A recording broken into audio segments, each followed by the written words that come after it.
Hello armies, আজকের ভিডিওতে আমি তোমাদেরকে বলবো কিভাবে বিটিএস এর ভিডিও পারফেক্ট ওয়েতে স্ট্রিম করতে হয়। প্রথমেই তোমরা ইউটিউবে এসে সেটিংসে গিয়ে জেনারেলে যাবা, তারপর লোকেশন বাংলাদেশ সিলেক্ট করে নিবা। তারপর এখান থেকে বের হয়ে একটু নিচে যাবা, যে এই যে প্লেব্যাক এখানে ক্লিক করে তারপর তোমাদের অটো প্লেটা এটা অফ করে নিবা। তারপর তোমরা ব্যাক যাবা।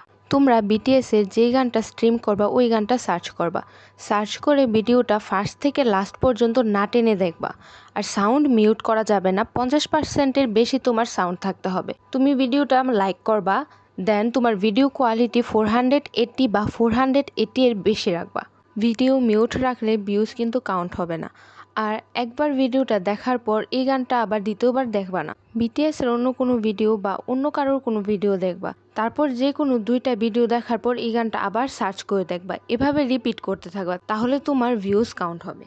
আমি এখানে পয়েন্টগুলো লিখে দিয়েছি, তোমরা চাইলে স্ক্রিনশট নিয়ে নিতে পারো। আর মনে রাখবে, কখনো 24 ঘন্টার আগে ভিডিওটা ডাউনলোড করবে না। আর কমেন্টের মধ্যে ইমোজি কখনই দিবে না। এভাবেই তাহলে তোমরা স্ট্রিম করতে থাকো আর ভিউজ বাড়াতে থাকো। Bye bye.